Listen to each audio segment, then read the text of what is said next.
Kalau kamu nggak percaya Prabowo itu menang kemarin 58%, ya lawan terus ya. Emang bisa gulingkan Prabowo? Yang bisa gulingkan Prabowo itu kalau masanya 2 kali masanya Habib Rizik. Tapi kalau dia mengorganisasikan kekuatan, baru dia disebut makar. Nah itu juga kalau mereka punya masa, punya duit.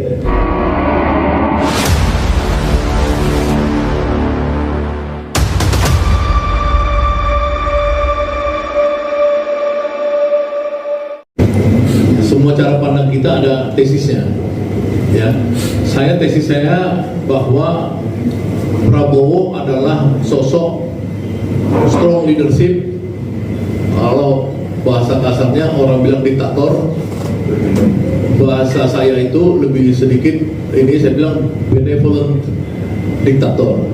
diktator yang cinta rakyat, yang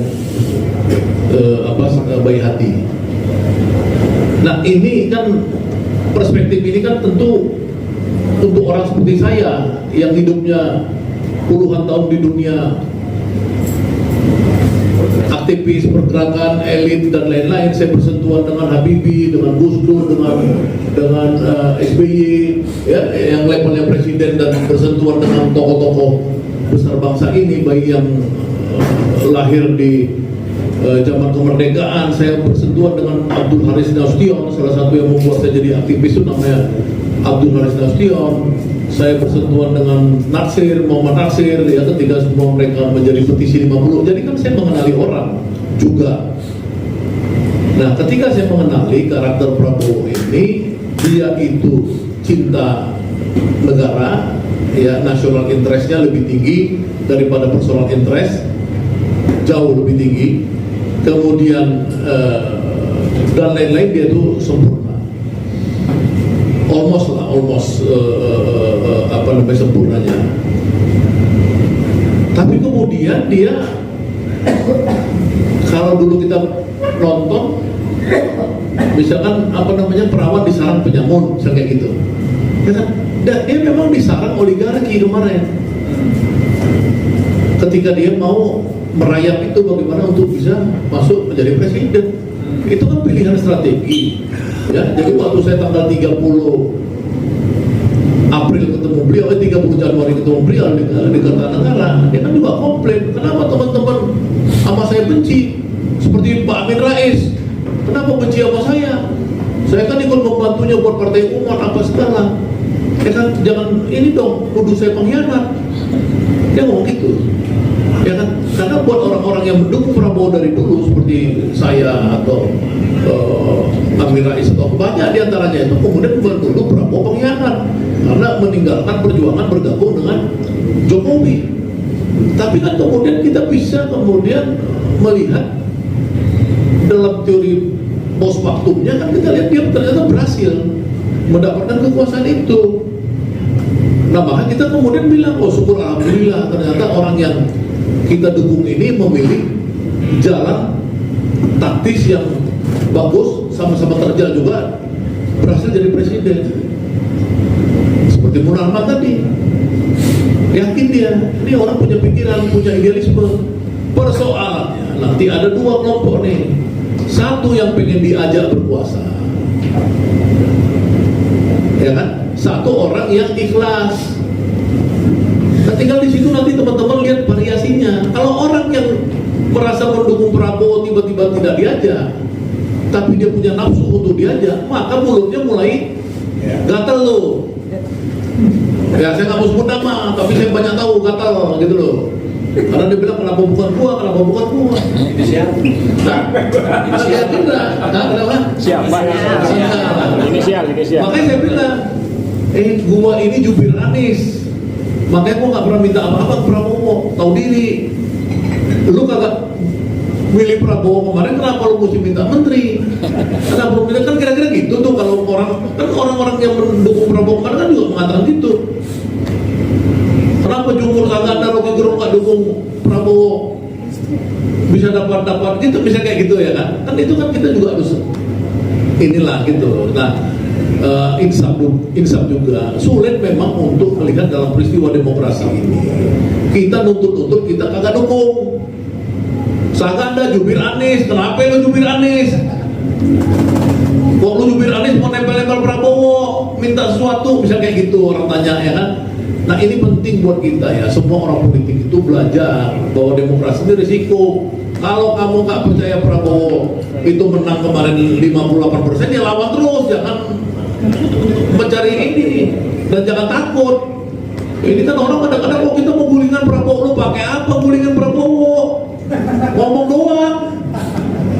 Emang bisa gulingan Prabowo? Yang bisa gulingan Prabowo itu kalau masanya 2 kali masanya Habib Rizik, atau bisa mungkin 2 kali masanya Jumhur, turun semua Jakarta. Itu juga ada isunya apa? Ada pengkhianatan negara. Satu tidak jelas yang disebut Prabowo pengkhianatan negara apa? Pengkhianatan negara MK itu meloloskan si bocil Gibran ini jadi wapres, itu bukan kesalahan Prabowo, itu kesalahan daripada Jokowi.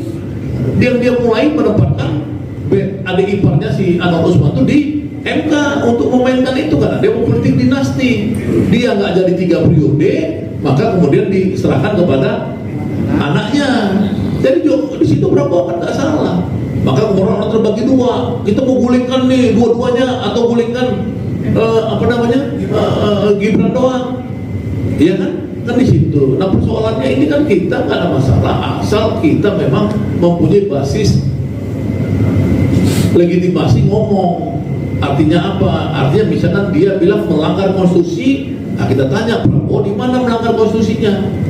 Kalau misalkan pengamat kemudian ngumpul kemudian kita bilang itu sebagai rujukan, ya rujukan dari mana mereka sebagai simbol kebenaran? Kapan mereka berjuang? Ya kan? Kalau orang misalkan kritik, kita senang dong. Saiful Mujani kritik, senang-senang aja, saya nggak ada masalah. Saiful Mujani, Ferry Amsari, nggak ada masalah. Tapi kalau dia mengorganisasikan kekuatan, ya kan, baru dia disebut makar. Nah itu juga kalau mereka punya masa, punya duit, ya kan. Kalau nggak ntar masuk penjara kayak gua nih, Edi Mulyadi, Anton, ya kan, jangan sok jago. Masuk buinul dulu berkali-kali baru jago gitu loh. Kalau cuma teriak-teriak mah saya mah mantan ini mantan itu, nggak boleh gitu. Prabowo ini presiden bener. Kalau presiden bener kita kasih saran. Kalau nggak bisa kasih saran kasih doa. Kan boleh doa dong, di Indonesia ini kan ada agama yang ngajarin kita berdoa itu juga penting.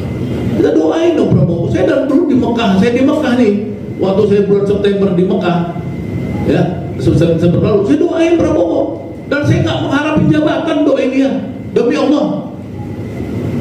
Saya doain dipiralin kan kemarin, lihat aja di Grand Institute video viralin. Saya doain Prabowo, semoga Prabowo Subianto diberikan Allah Subhanahu Wa Taala ya kan kekuatan untuk membenahi bangsa Indonesia ini. Karena satu-satunya orang yang mau membenahi bangsa ini sebenarnya kalau di dalam histori yang saya tahu itu cuma 2 presiden yang ideologis. Cuma Soekarno sama Prabowo. Apa arti ideologis itu? Tidak maling, tidak berpikir di kepalanya juga udah nggak mikir maling, nggak mikir untuk anaknya. Saya nggak mau cerita presiden lain, cari aja presiden lain tuh yang mana kan anaknya duluan. Dia kan mau jadi ketua partai anaknya duluan, mau jadi menteri anaknya duluan, ini anaknya duluan. Prabowo nggak ada.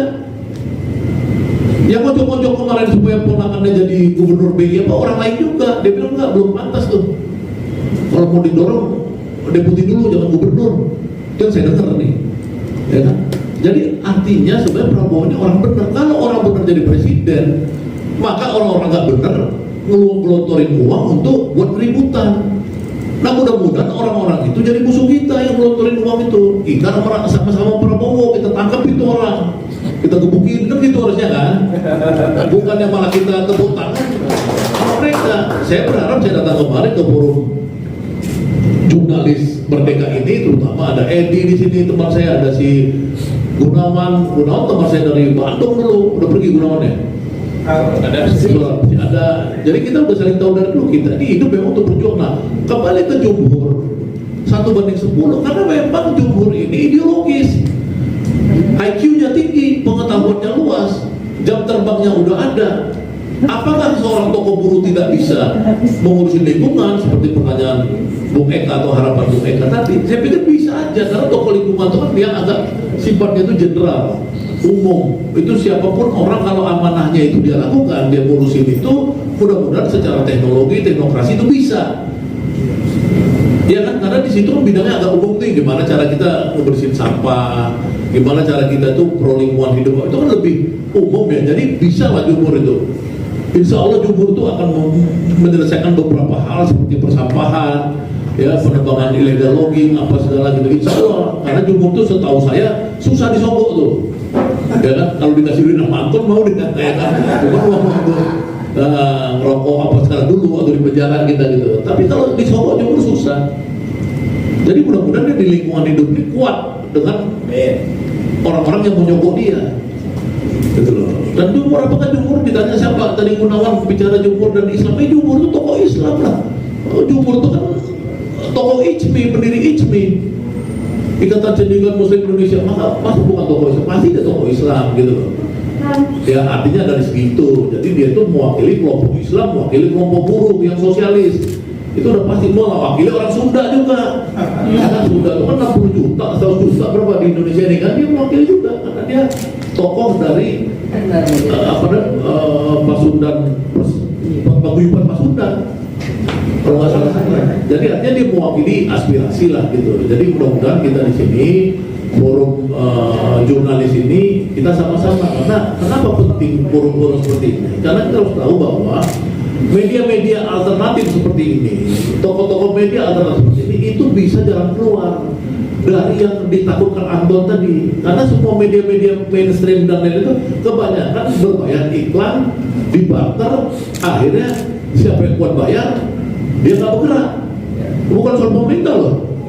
Kalau yang bayar itu oligarki hitam, lagi kalau dipanggil Solo asing juga. Lo asing itu jangan pikir George Soros itu nggak nyumbang uang banyak ke media-media di Indonesia. Teman-teman bisa ke George Soros misalnya, tapi kan jadi agen. Nah teman-teman di sini bukan agen, jadi kita berharap forum-forum seperti ini adalah forum-forum yang mungkin dia kelihatannya kecil-kecil, tapi dikumpulin ini kan bisa jadi sebuah gerakan besar nih Mas Miftah. Nah kita mulai, jadi FMJ ini harus jadi mitranya Jumhur, FJM, ya kan? FJM mitranya Jumhur, mitranya Ferry Juliantono. Saya pikir sekarang ada 2 ya teman saya yang aktivis di situ. Ya kita mulai start aja. Nanti saya sampaikan ke Jumhur dan Ferry untuk secara reguler mereka bisa menjadi pembicara dalam forum FJM. Itu ya. Mungkin Forum Jumhur Merdeka. Oh iya. Jumhur Merdeka. Jadi masuk barang dulu. Jadi gitu saya nggak bermaksud ini, semua ini harapan. Kalau kita misalkan lelah, buat teman-teman yang berjuang ya, ada orang-orang yang berjuang tuh dia lelah juga. Kalau lelah, saya mau sarankan gini. Kalau kita lelah, karena perjuangan itu kan dalam hukum tuh, kalau dalam agama bisa disebut adalah fardu kifayah. Jadi dia kolektif sifatnya. Kolektif itu kalau ada misalkan yang udah berjuang, kita udah capek, kita boleh berhenti. Jangan maksain diri. Ini kan di Indonesia ini orang banyak yang masih sok berjuang terus, ya kan udah sampai mau mati mau dia terus ikut ngurusin negara. Nggak usah juga. Daripada nanti jadi apa? Maksudnya dia jadi nyinyir aja. Mending diem di masjid, di musola, baca Quran atau ke desa jadi petani apa segala. Usul saya gitu ya, buat teman-teman yang dengar ya. Kita udah sama-sama tua dan jangan sok-sok. Wah nih, kalau Prabowo ini kita rakyat kita gulingkan. Lu gulingin pakai apa? Gulingan Prabowo pakai apa? Kalau mau top itu menang dulu kepala desa, ya kan? Tes lagi bupati kayak teman kita Bursa Sarnobi menang, itu baru ada rakyatnya. Jangan mengklaim bisa gerakin rakyat. Gila apa? Yang bisa gerakin rakyat di Jakarta ya Habib Rizik, nggak ada yang lain. Kalau Habib Rizik belum lawan Prabowo, diam aja lo. Lu ikutin kata Habib Rizik. Saya udah tanya Habib Rizik. Bulan lalu saya datang, Beb, gimana Beb? Sama Prabowo. Oh bagus kan, dia bilang, gue cuma agak gelisah soal BOP. Habib Rizik ngomong di 3 bulan atau berapa bulan lalu saya ketemu, wajar dong orang gitu kan, dia mengkritik BOP, wajar menurut saya. Tapi nggak bisa bilang, wah ini Prabowo, ini dia punya masa, Jumhur tuh. Ya kan sebelum dia menteri juga saya tanya, lu ini Prabowo nggak ada, dia nggak punya masa yang ribut, bilang mau gulingin, lama-lama ditangkap Prabowo nangis juga ya nggak? Ya nggak? Itu hati-hati aja kan, Prabowo kan belum marah, belum nyuruh orang tangkap kan. Kemarin saya waktu Del Prido ditangkap kan saya yang minta Prabowo dibebasin. Tapi kalau itu kasusnya beda. Kalau yang teman-teman ditangkap Prabowo nanti kasusnya ngejek-ngejek Prabowo nggak jelas, ya kita malah juga bela ya nggak? Itu aja dari saya mungkin. Assalamualaikum. Indonesia gelap sampai sudah. Oh, yang Indonesia gini, jadi kalau kan itu kan tadi dugaan, jadi kan susah. Saya ini kan sama-sama. Enggak, ya kan mana kan gitu kan teksnya kan. Ada di mana bisa direkayasa. Enggak, pastikan dulu, karena saya tadi nanya ini sama orangnya presiden langsung. Saya nggak mau sebut nama. Ya kan, karena tadi ada putusan Habib besar lah, saya nggak mau sebut Habib mana. Nanya itu kenapa ada itu, makanya saya tadi tanya sama orang yang saya bisa confirm bahwa dia itu atas nama presiden bisa nih orang. Nah dia bilang itu bang, dia bilang itu mungkin keceplosan karena pikiran presiden. Ya kan nggak mungkin ada resmi negara sekretariat kabinet atau apapun namanya jubir presiden nunjuk Yaman itu kalau benar ada itu udah satu kesalahan besar. Nggak apa-apa, kita cari aja dulu ya forum ini menurut saya ya. Nah yang kedua tadi ya soal di lingkungan presiden itu udah saya bilang, orang berpikir dia bisa mempengaruhi presiden, itu bohong. Udahlah, kalau kata Anton tadi 5, udah rujukannya itu aja, investigasi Tempo aja dulu udah benar. Ya kan, siapa orang yang bisa mempengaruhi Prabowo itu kan udah dilaporkan Tempo dulu investigasi dia. Iya. Iya kan, betul nggak? Iya. Ada 4 orang. Yang lain nggak bisa, 4 orang Tempo yang ngomong, dan saya masih mau konfirm tuh 4 orang itu nggak ada yang lain. Mau ditambah Dudung, mau ditambah si Kodari, mau tambah Hasan Nasbi, 10 Hasan Nasbi, ya nggak bisa juga. Kita percaya aja sama Tempo. 4 orang kata Tempo nih, bukan saya. 1 namanya Sabri Samsudin, 2 Hasim Jojo Hadikusumo, 3 Teddy Minahasa, 4 Teddy Indra Jaya. Teddy Indra Jaya. Sorry karena Teddy kemarin ketemu sama sesama orang Manado, Rocky, pas kita bertiga, kepala saya Manado aja. Teddy Indra Jaya. Dan 4 Profesor Submi Dasko Ahmad. Di luar ini Tempo belum ada investigasi dari kita nggak apa-apa kalau mau investigasi, tapi dari yang investigasi yang paling kredibel ya itu 4 orang ini. Jadi dikumpulin orang 100, mau namanya Hambalang Boys, mau namanya nggak bisa. Bukti enggak? Ya ini ke Tempo, bukan saya percaya Tempo. Di Tempo nggak ada Bu Titik, itu loh. Jadi kita kalau misalkan tiba-tiba ada orang mau ngatur Prabowo Pak bicara ini, nggak mungkin. Ya nanti saya cek lagi tuh yang Saya kirim, Pak. kirim ya resmi ini. Iya, saya Ya kadang-kadang ini sudah pidatonya ini dibuat setelah. Oh itu makanya. Ya kan bukan sebelum, jadi setelah itu kemudian jadi gini, orang presiden tipe Prabowo menurut saya itu jarang juga baca teks itu ada, tapi dia kadang-kadang dia bisa sendiri karena dia kan orangnya orator juga kan. Orator itulah orang pemimpin, orator ya kayak Soekarno apa segala itu kadang-kadang lebih suka Langsung ngomong daripada baca gitu. Ada bacaan disiapin mungkin. Nanti saya cek ulang deh. Tapi saya untuk mengklarifikasi ya, kalau nanti misalkan ini saya udah cek tadi, itu Prabowo kemungkinan itu keceplosan karena ada persoalan dengan Riza Halil. Kemungkinan dia juga kemungkinan. Terima kasih, saya mau